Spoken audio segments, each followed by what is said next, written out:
Hello there folks and welcome to season number 3 of the Sheffield Wednesday career mode here on the channel.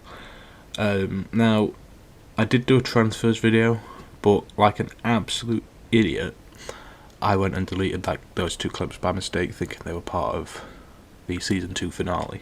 So I apologise for that. We did bring a few signings in. We have lost a few players that were leaving anyway because they'd already signed for different clubs.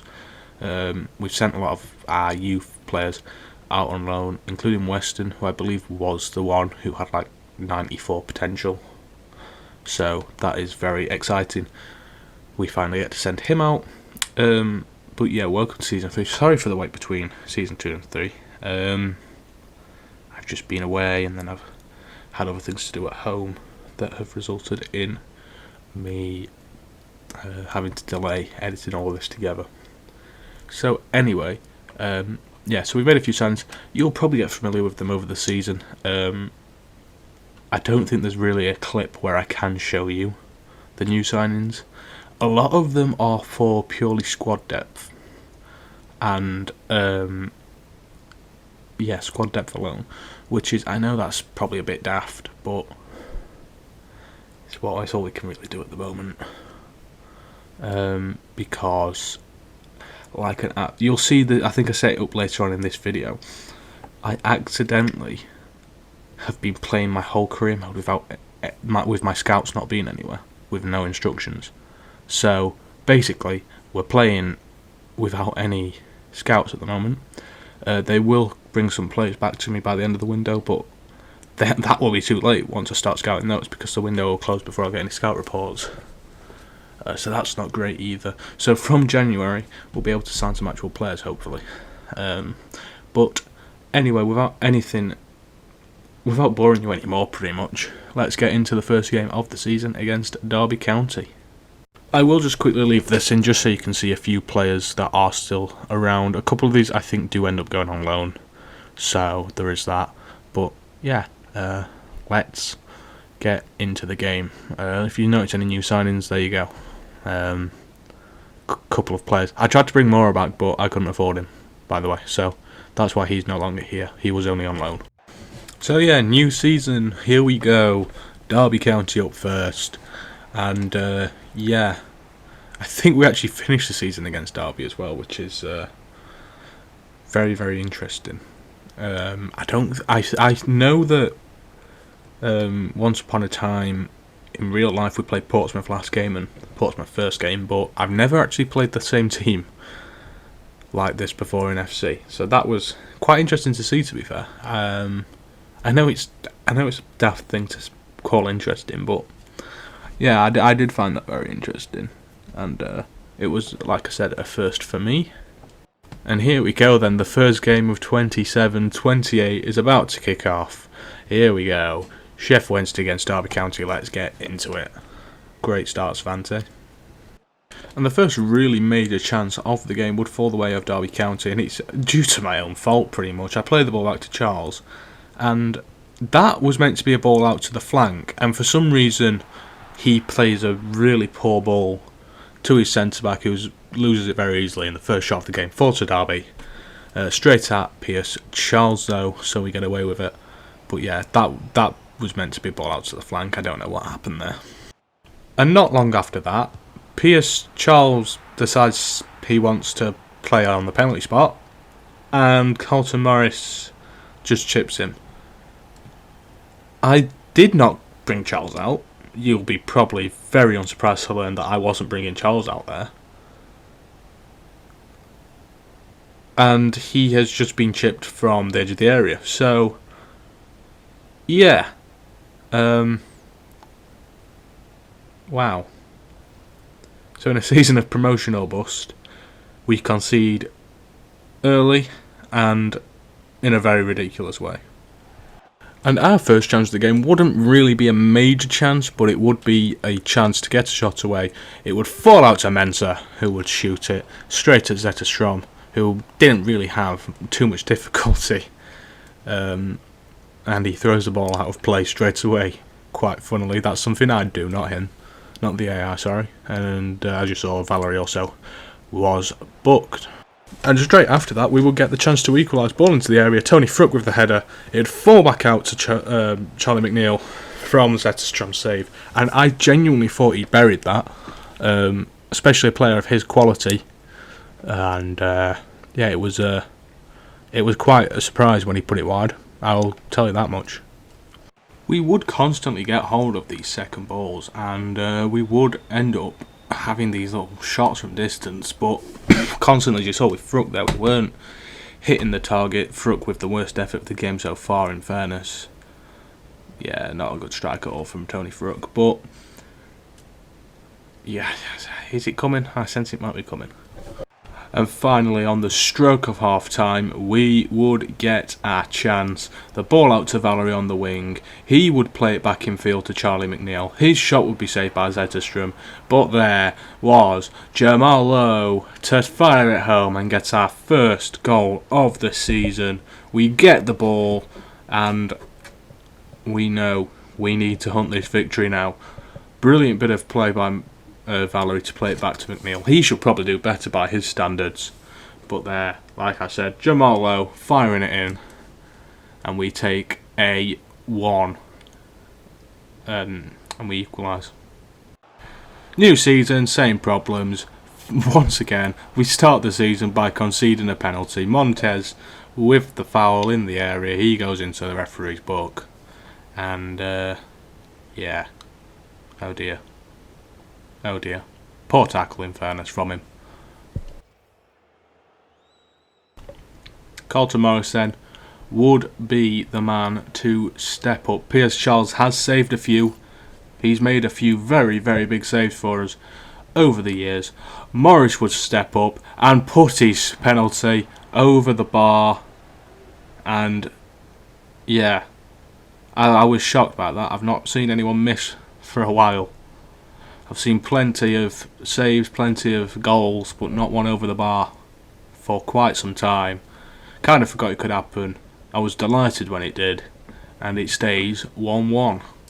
And the best way to respond to that, down the other end, the ball will be played into Charlie McNeil, who would fire it beyond Zetterstrom. This time he'll score, and we take the lead against Derby in the season opener. A big goal from Charlie McNeil. Yes, Babby. Thank you very much. 1-0.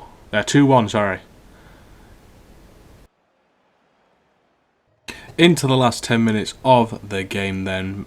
Concerningly, Mensah has an injury. But even more concerningly, Derby County would get their chance.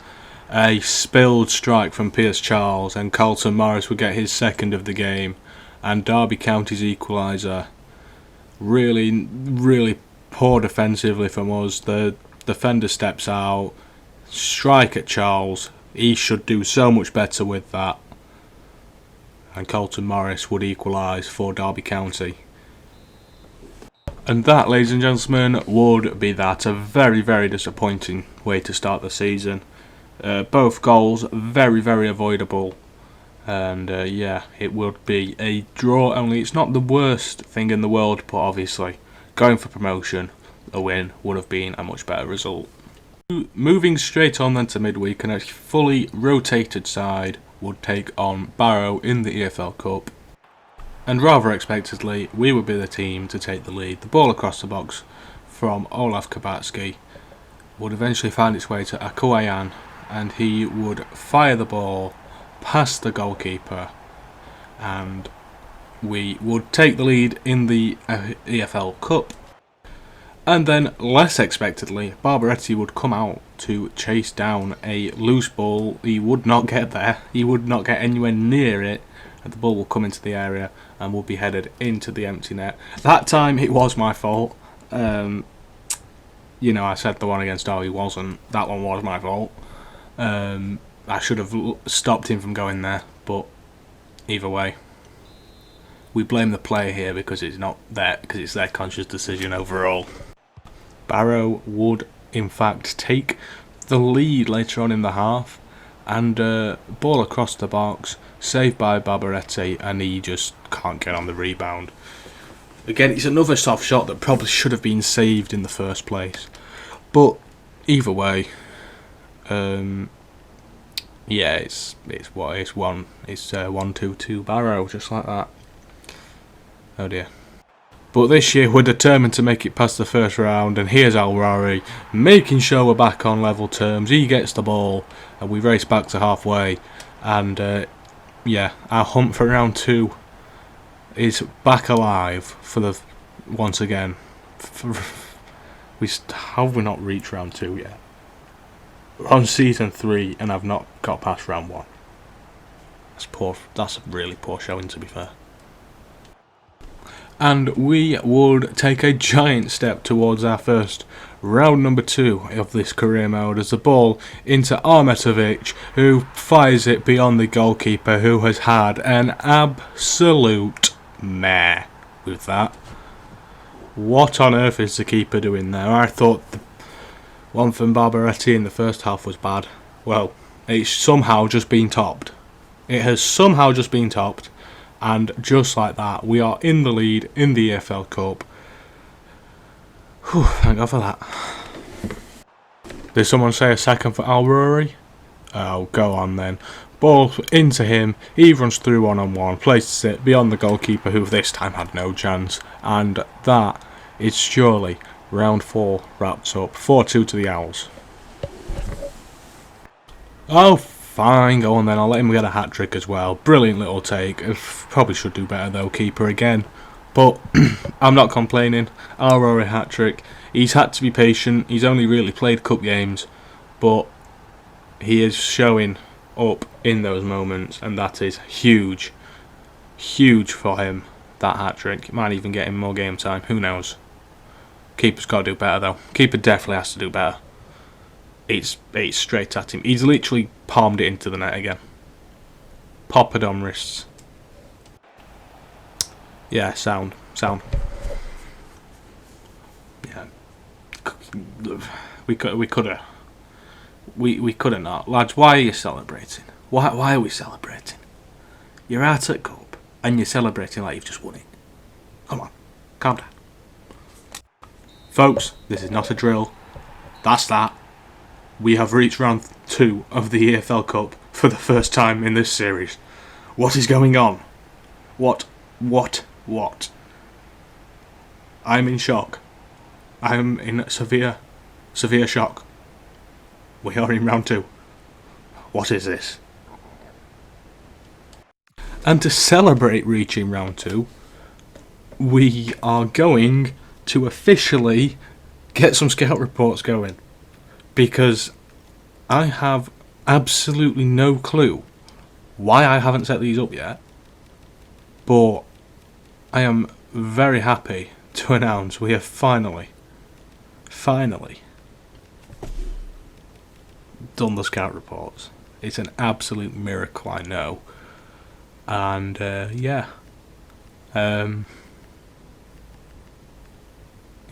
that's brilliant. And we would then go into contract talks with Deshaun Bernard. And everything was looking great. You know, he wanted a 1-year extension. He liked his crucial, but then he asked for 22 million. And I'm not being funny. You're on 22k. Sorry, you're on 5k. You're not getting that big of a jump. I offered him 15.5. And I took... no, I didn't. I thought I took that down. Okay. But anyway, I offered him that, and he came back with even more. He came back wanting more. So I upped it to 17. Probably, in fairness, could have maybe upped his signing bonus. But there was just no way. I was giving him 25k a week. So I have told him basically to do one, and he's not getting a new contract. Will that see the end to his time at Sheffield Wednesday? He has handed in a transfer request because I didn't give him a contract already, which is ridiculous. I hate that they, if they are on like still 3 years left on their deal, but they ask for a new contract, they want to leave because you don't offer them a new contract. It's daft. And yeah, he has unfortunately submitted a transfer request. So is that the end of his time at Hillsborough? We'll have to wait and see. Second home game of the season then would see us host Middlesbrough in the league. First goal of the game, first 5 minutes, Charlie McNeil somehow didn't score his first, somehow scored his second. And yeah, 1-0 Wednesday, early days. Lovely stuff, nice to be leading. No clean sheets FC then proceed to concede, of course we do. Of course we do. We are literally no clean sheets FC. Good finish in fairness from Esporostio or whatever his name is. Yeah, no, in fairness, that's a goal you don't mind conceding, to be fair. It's not one of your jammy ones that you concede quite often, but still, we never keep a clean sheet. Like, I remember checking the clean sheets end of last season. I don't know where those clean sheets came from, because I definitely didn't keep them. 2 games, 2 penalties conceded by Montez. He's taken on the Bernard role. He's taken on the Bernard role of conceding penalties and getting yellow cards. Dish is done, so, and yeah. Anyway, Conway from 12 yards, he'd step up and would send Pierce Charles diving down to his left. He'd go down the middle, and it would be a lead for Borough into half time. 3-1 Borough. 3-1 Borough. Yeah. This just ain't our season, is it? I said promotion or bust. And the season is pretty much coming to an end early, innit? Well, we're stalling at the first 2 hurdles. Typical Wednesday. No chance for Charles, or like, there's no saving that. But still, we're stumbling at hurdles again. Tony Fruck pulls one back for us, and well, what a game! What a game!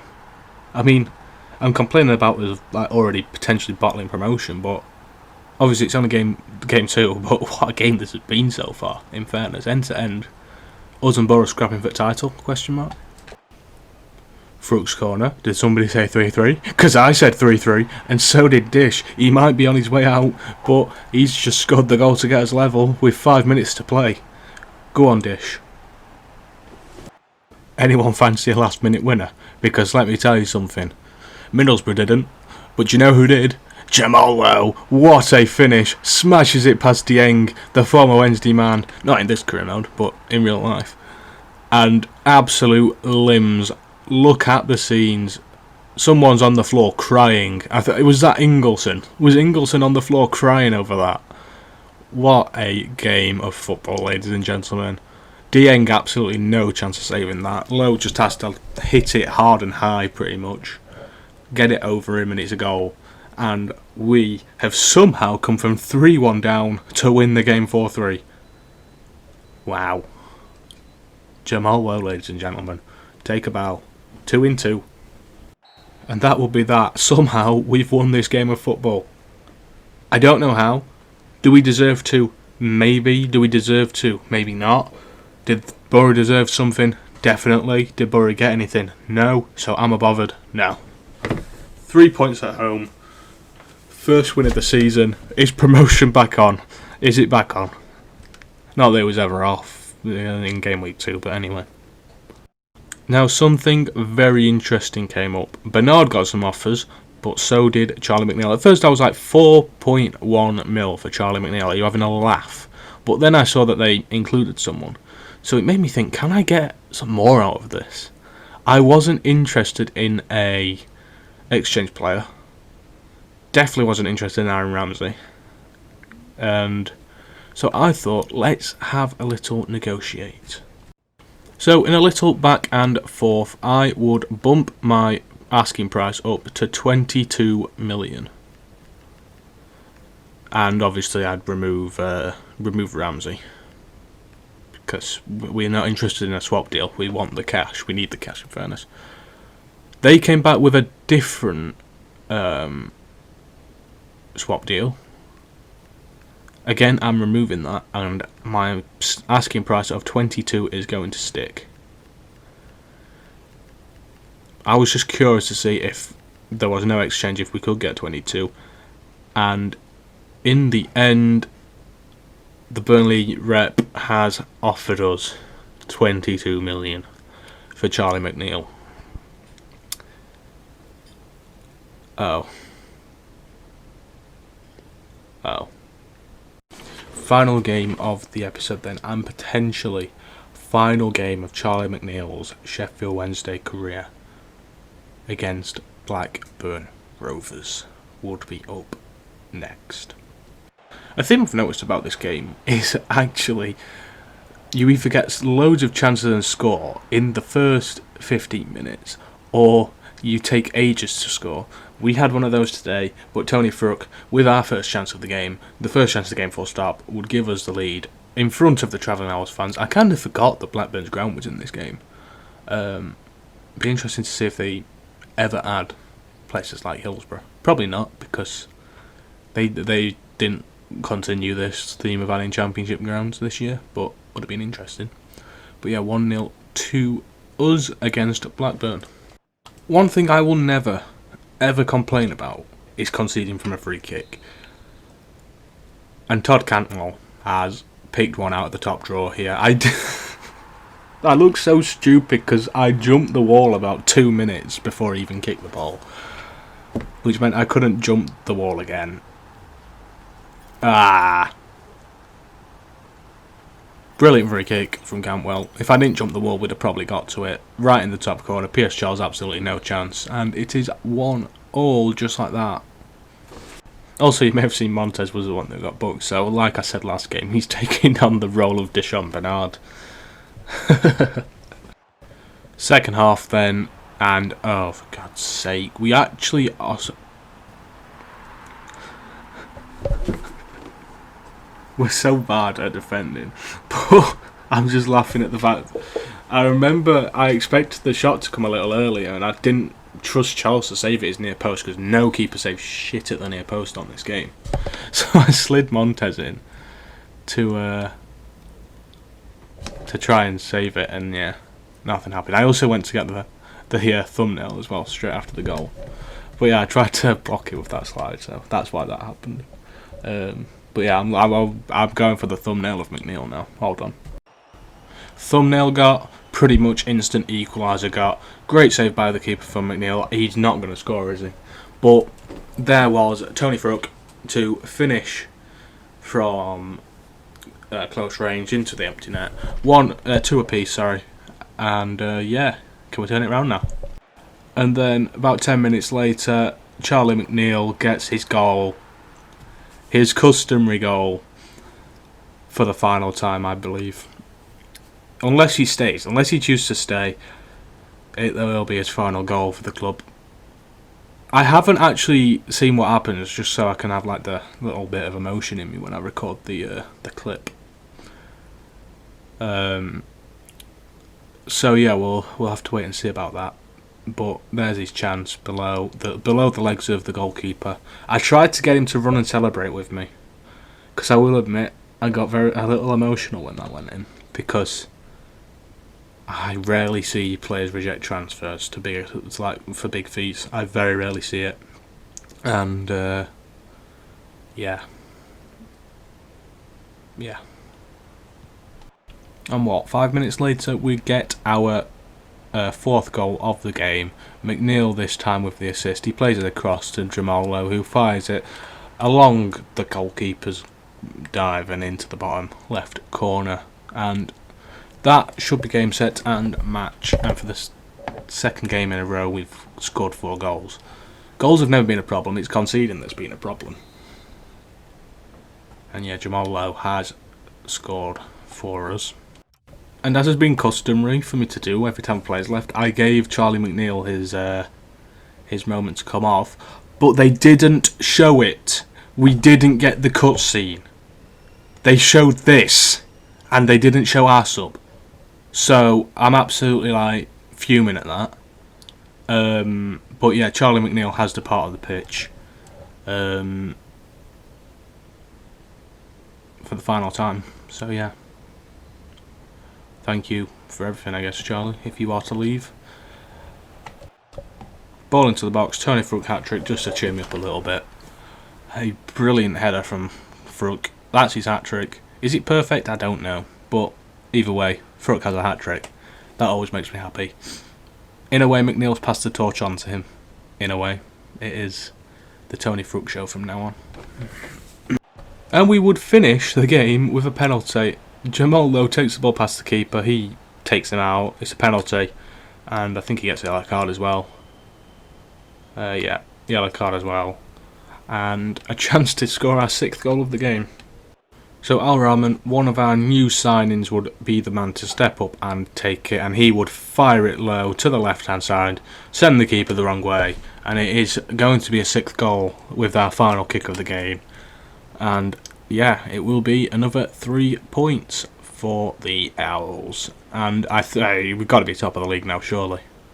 I hate that. I really don't like that when the ground empties, the whole ground empties. The away end would not empty at 6-2 up, or whatever it is. But yeah, there's no point really cutting here, because it is full time, straight from kick-off, our last kick of the game. We get our 6th goal. And yeah, it is, yeah. It's a bit of an emotional one, to be honest. Tony Fruk gets his match ball, but it's a bit emotional because, yeah. I don't see McNeil being here for the next game. I really don't. And before we find out, we get an offer for Deshaun Bernard, and I have a very specific asking price for him, and it is 8 million. I want 8 mil for him.